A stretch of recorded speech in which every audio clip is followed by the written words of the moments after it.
Hey there and welcome to MooreDnD. My name is Brandon Moore and this is part 2 in a series all about how to design your own digital map case. If you're not sure what a digital map case is, make sure you check out part 1 because I kind of go over all of that. But in this part, we're going to be going over the TV that I'll be using, the type of wood I'll be using, and then we're going to digitally design a mock-up of the project itself. And make sure that you subscribe, that way you get notified anytime I release a new part to this series so that you can keep up with the build and maybe make one of your own. I also want to engrave this map case, which I'll be giving away for free to someone local who needs it, by the way. So make sure you comment down below what you think I should engrave it with.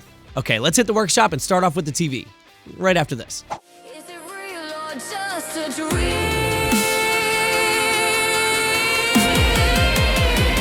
It's time for MooreDnD.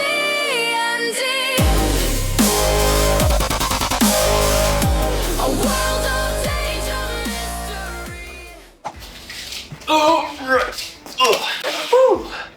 Okay, let's talk about what TV I got here. So this is just the Walmart brand owned. It's a 43-inch TV and it's nothing crazy special. It's just your regular Full HD, FHD, which is 1080p, great enough for any map that you're gonna be putting up there. And of course you can splurge for any bigger TV, higher definition TV. But the biggest thing is that it's able to connect to whatever device you're gonna be displaying your maps with. And in our case, it's gonna be an HDMI. So this of course has an HDMI input, but you could also go wireless if you wanted to and find a TV that can accept a wireless display. Then at that point, your laptop or whatever device you're using can be anywhere else in the room instead of right next to it on the table. So something to keep in mind as you're picking your TV, but let's go ahead and open this thing up. By the way, tool number 1, you're gonna need a razor. Instructions.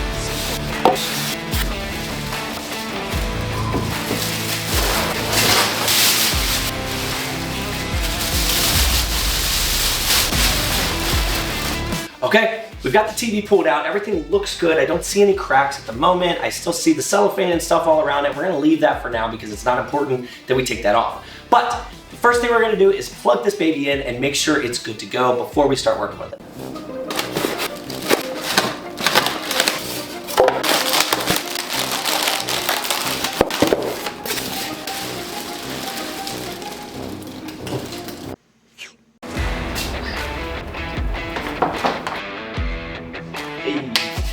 All right, she powered up, she looks good. I like the color.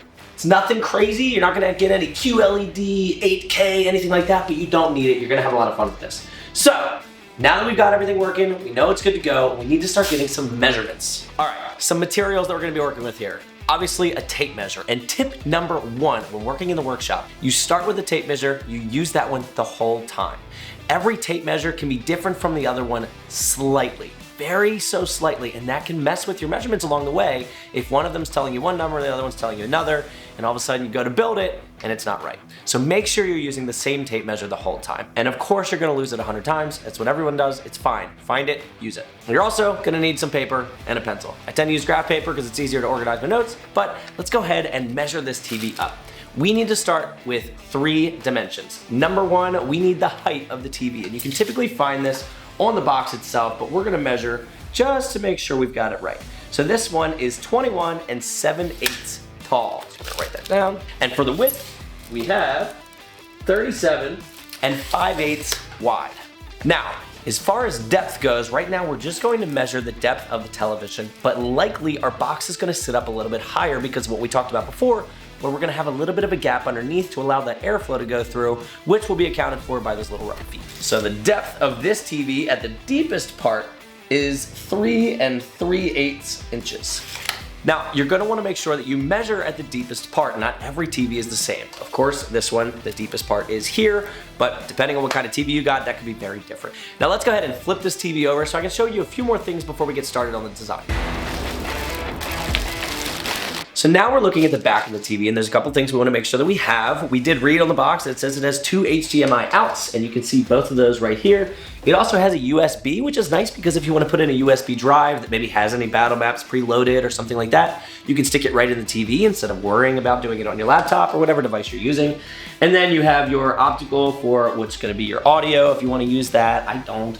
And then you have your antenna. So you wouldn't really use that either. But another thing I want to point out is where the holes are that you would be using to mount it on a wall if you were to do so. We're actually going to be using those later on because that's how we're going to mount it to the case. We're going to have a board going across the back that we're going to have screws going through that mount the TV right to the bracket itself. Just make sure that whatever you have on the back, you have the screws that can go deep enough to go through likely a 3/4 inch board.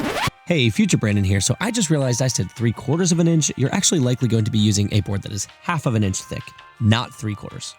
And then into the TV itself. You can buy these separately, whether that be online or at a local Home Depot, or even at Walmart. I managed to buy some new TV screws that I could use on my last project that I did. Now, one final thing to note, it is much thinner up top here than it is down here. When we put the boards going across the back that are gonna mount the TV to the outer case, this is not gonna have any support. And when you lay this TV flat, you wanna have as much support as possible.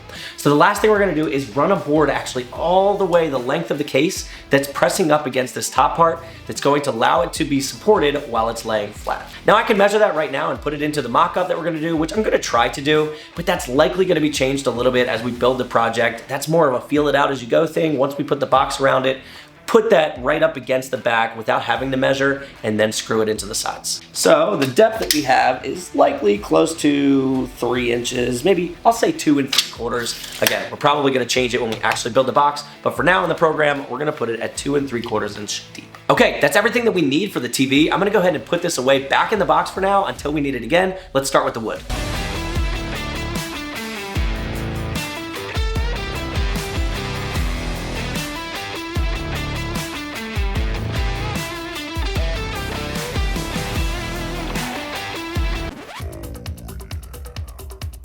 All right, let's talk about wood. What kind of wood should we use for this project? Well, I will always recommend using a hardwood over a softwood, and I'll explain what that means in a second, but the reason I say that is because hardwood is a lot less likely to be dented and ruined over time as people might bump into it or their dice might hit it, something along those lines.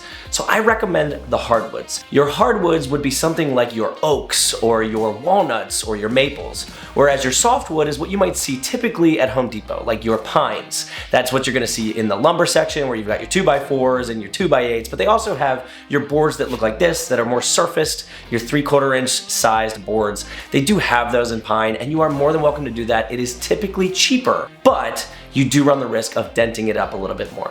It doesn't matter what wood you get as far as what will work for the box. They will all work, but I will always recommend getting the hardwoods over the softwoods. And you can look up on Google what kind of wood is a hardwood, so that way you can make your decision as to what kind of grain and color you like. But we're gonna go through what this one is right here, which is white oak. White oak is a very, very tough material. It's got a really cool grain. It's got a lot of little pores in it that give it a little bit of a detail, kind of a texture look to it.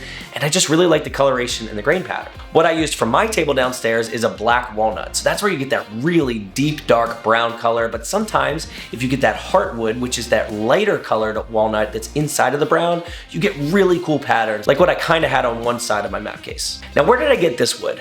I got this piece of white oak from my local sawmill called the Frank Thomas Sawmill in Forest Hill. And if you've never been to a sawmill, it is terrifying to go the first time, but for no reason whatsoever. They're always the nicest people, and they're always so willing to help you. If you just tell them what project you're working on, they have great ideas on what you should be going for. But they usually also have a lot of really good options for you to choose from. This is white oak, but they have another one that's called red oak that's got a little bit of a red tinge to it that looks very similar, just a little bit of a different coloration. But they also will have your soft maples and your hard maples. They'll have your poplars, which is kind of a softer hardwood. And of course, they've got your walnut like what you saw on mine. Now, the big question is, what do you ask for when you go to the sawmill? And it kind of depends on what tools you have and what you're willing to do with the board. So here's where we're gonna get into the first difference between someone who's worked with wood before and someone who's new to this. If you've done it before and you have the tools for it to plane your own wood down and such, you probably also already know what to ask for. But you can kind of go in and get whatever lumber you want, and the size that we're shooting for here is 3/4 inch thick. That's the big number. That's what we want, because that's gonna be definitely strong enough to hold up your TV, but it's also gonna be strong enough to stay together when you're moving the map case around and lifting it up. Any thinner than that, you run the risk of the box itself becoming loose and maybe wiggling around. Any thicker than that, it's kind of overdone and you don't need it. Now, if you're new to this and you have minimal tools, what you're looking for is something called S4S, which means surfaced on 4 sides. That means you are going to have a flat top 2 flat sides and a flat bottom. You're not gonna have to do any planing it down to get it that way. You're not gonna have to do any crazy woodwork to get a nice perfect board. They've already done the work for you. So S4S is what you're looking for, and a lot of times if you just go to a sawmill and you ask for that, they've got it. They also have it at big box stores like Home Depot and Lowe's. If you go in there, you have to find the hardwood section, but you'll actually find really nice boards that you're looking for that have this same texture, nice and flat, nice corners, and dimensioned for you to be able to do this project. They also do the same thing for pine. You can find those boards as well. They're just typically in a separate aisle because of them being a softwood. Now, what dimensions do we need? Well, for this project, we have to remember what dimensions we measured on our TV. But if you're doing your own TV, you have to make sure you use those dimensions and not the ones we're gonna talk about here. All right, now let's picture this as the side of our box for a second. I know that this is way too tall. We're gonna cut it down, not a problem, but I wanna be able to visualize exactly what the TV's gonna look like on the inside and how much space we need for everything. So, at the very top of our box, we have our TV, and we know that that TV goes down 3 3/8 of an inch. Then we're gonna have that board on the back that's gonna act as the mount where you would typically mount the TV. We're gonna screw in through this, and that's gonna be about a 1/2 inch thick. So that brings us to 3 7/8. So we can easily round this up to 4 inches just to give us a little bit of extra space, because again, once we add those feet on the bottom, it's gonna lift it up about another 1/4 inch, which is plenty space for any wires to get underneath. So this board, we're gonna rip down to 4 inches tall, and that's gonna go all the way around and be the box for our TV. Make sure to check what size your actual board is, because if they're using dimensional lumber, a lot of times 4 inches actually means 3 1/2. So make sure that if you're buying a board that says 4 inches, it's actually 4 inches. And it's the same thing with the thickness. A lot of times you're gonna see something that says 1 inch, that actually means it's 3/4 of an inch, because when they saw it down, they don't take into account the depth that gets removed when they saw through it. So typically your saw blade is gonna take a little bit off of each side, and that's why, even though it says an inch, it's a little bit smaller. But 4 inches is easy, and this one happens to be a little bit over 8 inches. It's about 8 1/2. So what I can do is cut this in half, and that's gonna give me 2 boards that are plenty long enough to give me 1 long side and 1 short side of the box. And we only need 4 sides to this.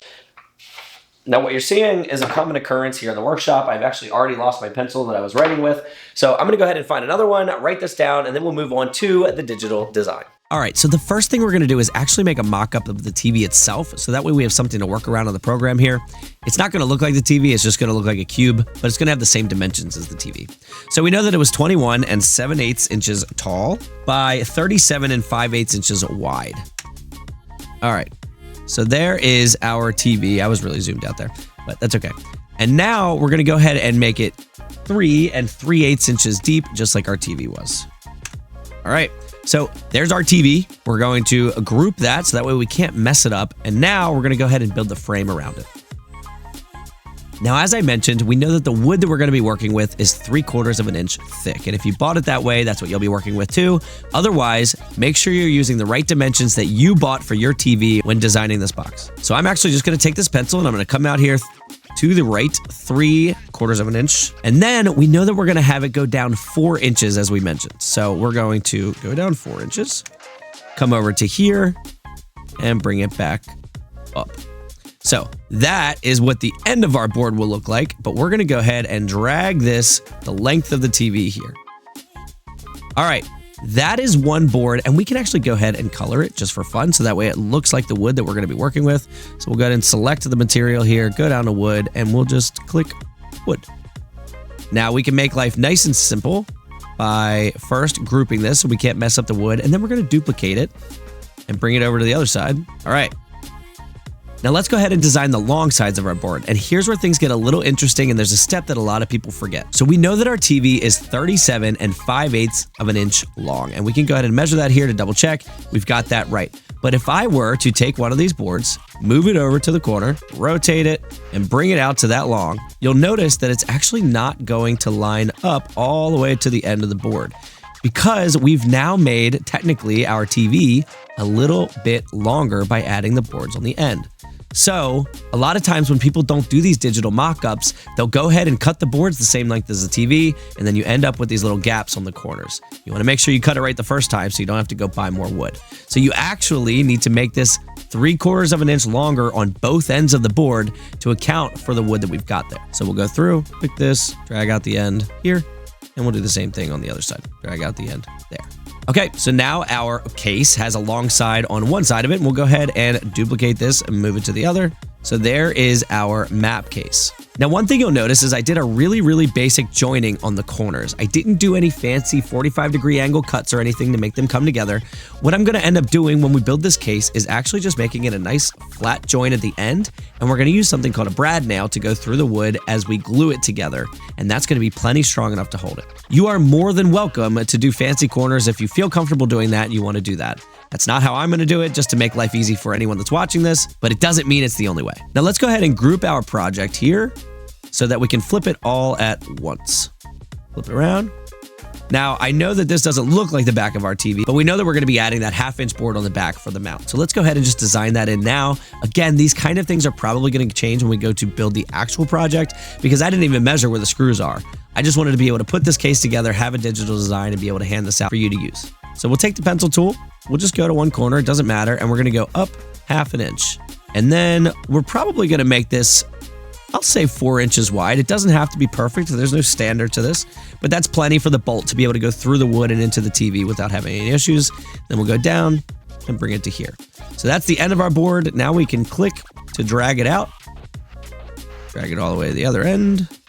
And now we know how long we're going to need to cut that whenever we have it. It's simple. It's going to be the same height as your TV, but it's always easy to just have it right in front of you. And we're going to do that twice. We're going to have one for the left bolts and we're going to have one for the right bolts. So we'll group this together real quick, and then we're going to drag it over so that way we know that we need 2 of them. Now, one more thing, as I mentioned before, the top of the TV is skinnier than the bottom. So we're going to have another board that's running the whole length of this case here to be able to support that when it's laying down flat. So we'll go ahead and add one of those in here too. Again, it's not going to be in the right place, but it's easy to remember that we need one if it's sitting right in front of us. We'll go ahead and copy this board here, and then we'll go ahead and rotate it around.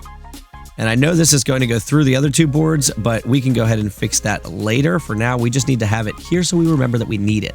And we'll drag it out